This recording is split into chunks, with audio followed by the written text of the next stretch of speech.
क्या आप जानते हैं मृत्यु के बाद नरक में ऐसी कौन सी 7 भयानक सजाएं मिलती है जिन्हें सुनकर ही रूह कांप जाती है। जरा सोचिए, अगर आज आपके कर्मों का हिसाब हो जाए तो क्या आप तैयार हैं? गरुड़ पुराण में इन सजाओं का विस्तार से वर्णन मिलता है। तो आज हम आपको आसान भाषा में इन सजाओं के बारे में बताने वाले हैं। नंबर 1 है तमिश्रा नरक, जहां पर घोर अंधेरा होता है और जहां पापी आत्मा को बांध कर रखा जाता है, उसे भूखा प्यासा रखा जाता है और बार बार उसे ऐसी तकलीफ दी जाती है जिससे वह अपने कर्मों का एहसास करती है।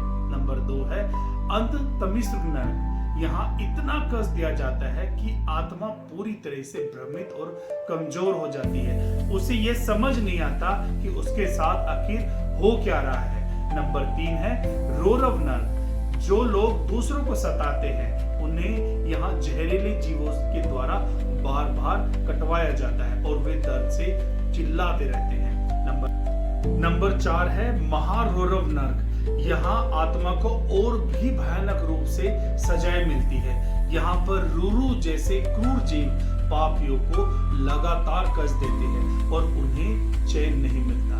नंबर 5 है कुंभी पाक नरक, इसमें आत्मा को उबलते हुए तेल में डाला जाता है और उसे बार बार जलाया जाता है जिससे उसे अपने पापों का कठोर फल मिलता है। नंबर 6 है काल सूत्रक नरक, यहाँ जलती हुई जमीन और आग जैसे गर्मी में आत्मा को रखा जाता है। वह पल पल तड़पती है और उसे कहीं भी राहत नहीं मिलती। नंबर 7 है असी पत्र वन नरक, यह एक ऐसा भयानक जंगल होता है जहाँ पेड़ों के पत्ते तलवार की तरह होते हैं और आत्मा को भागते समय आत्मा का शरीर बार बार उनसे कटता रहता है, उनसे टकरा करके, जिससे उसे अत्यधिक पीड़ा होती है।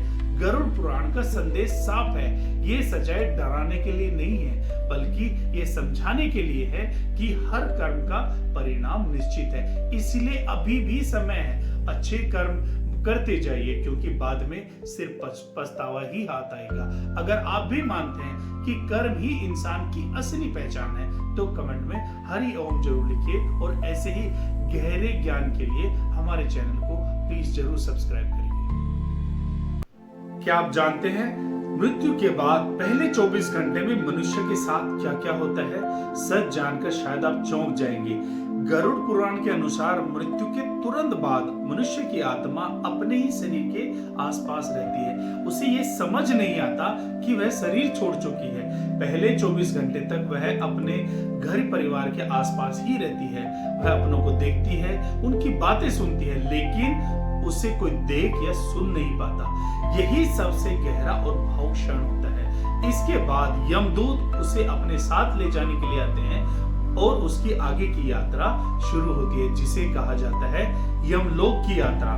गरुड़ पुराण में बताया गया है कि इस यात्रा में मनुष्य को अपने कर्मों के अनुसार उसे फल मिलना शुरू होता है। अगर अच्छे कर्म किए हैं तो रास्ता आसान और शांत होता है, अगर बुरे कर्म किए हैं तो कठिनाइयों और कष्टों का सामना करना पड़ता है। आगे चलकर आत्मा को यमराज के सामने प्रस्तुत किया जाता है जहां उसके हर एक कर्म का हिसाब होता है और उसी आधार पर उसे स्वर्ग, नर्क या अगले जन्म का मार्ग मिलता है।